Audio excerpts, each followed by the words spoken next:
kita ingin membahas keterbatasan dari suatu fungsi beserta supremum dan infimum dari suatu fungsi. Jadi ketika kita membahas keterbatasan suatu fungsi, yang sebenarnya kita bahas ialah range dari fungsi itu ya.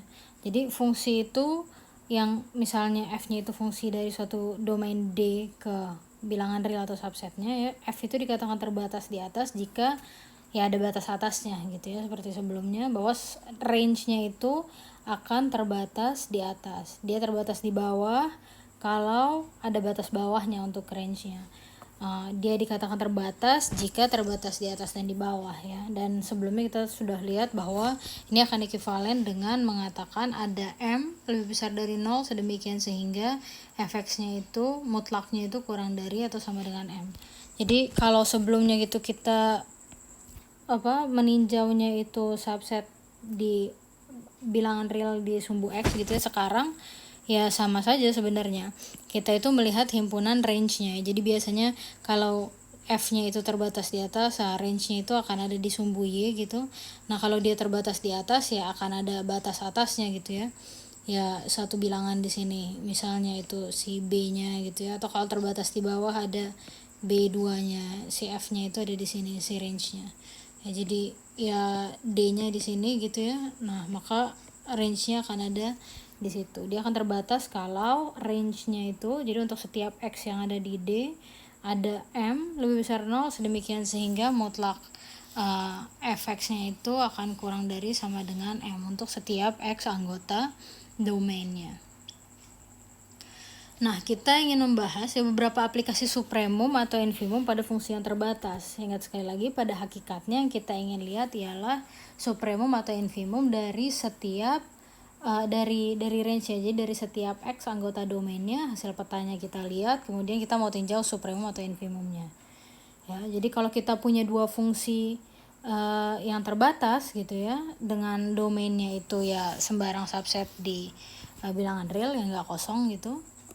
Nah, maka kalau kita punya sifat fungsinya fx itu selalu kurang dari gx untuk setiap inputnya ya, untuk setiap x yang ada di D.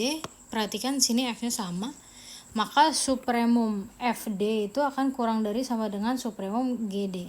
Ingat, kalau kita mau nulis supremum harus dijamin dulu eksistensinya ya, harus dijamin dulu bahwa supremumnya ini memang ada. Tapi karena si f dan g-nya terbatas, artinya range-nya terbatas, maka eksistensi yang ini tuh dijamin ya oleh sifat kelengkapan, karena terbatas supremumnya ada gitu. Nah, ini si supremum fd ini artinya supremum fd gitu ya, ini akan sama dengan supremum dari fx gitu ya, x-nya anggota D. Jadi kita meninjau semua x anggota D, kemudian kita lihat supremum dari si fx-nya. Ada hasil-hasil yang akan kita bahas hari ini ya, ini yang kedua ya. Kalau pun si fx-nya itu kurang dari gx untuk setiap x anggota D, tidak selalu berlaku bahwa supremum si fd-nya itu akan selalu kurang dari sama dengan infimum gd. Sebelumnya ingat ya, kita punya dua buah himpunan A dan B. Kalau setiap anggota A-nya itu kurang dari anggota dari B, kita bisa lihat bahwa pernyataan ini berlaku. Tapi kok sekarang nggak berlaku lagi? Ingat, kalau yang tadi itu hanya untuk berlaku untuk sembarang A dan B. Tapi di sini kurang dari sama dengannya hanya berlaku untuk X yang sama ya, untuk X yang sama.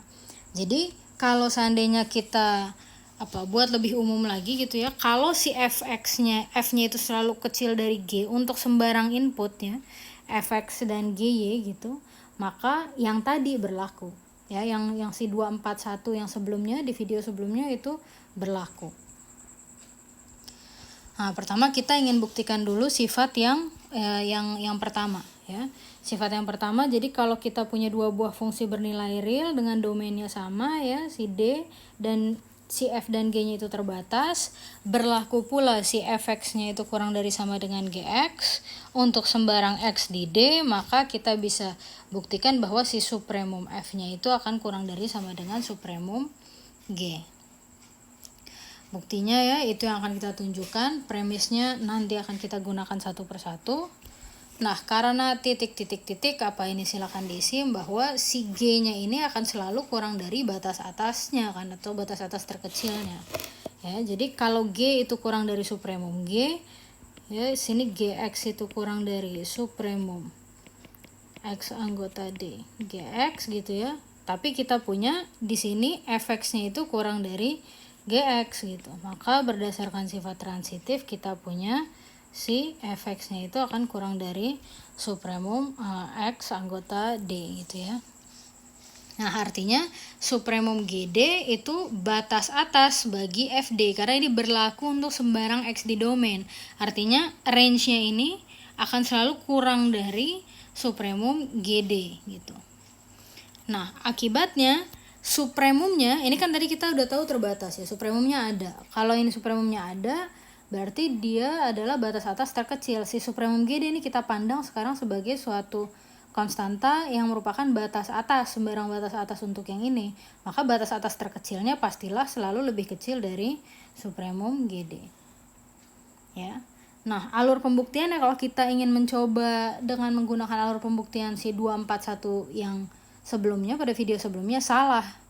Ya, jadi argumen ini salah. Silakan di-pause ya. Dicari kenapa salahnya. Tadi saya sempat jelaskan ya kenapa tidak berlaku gitu. Oke.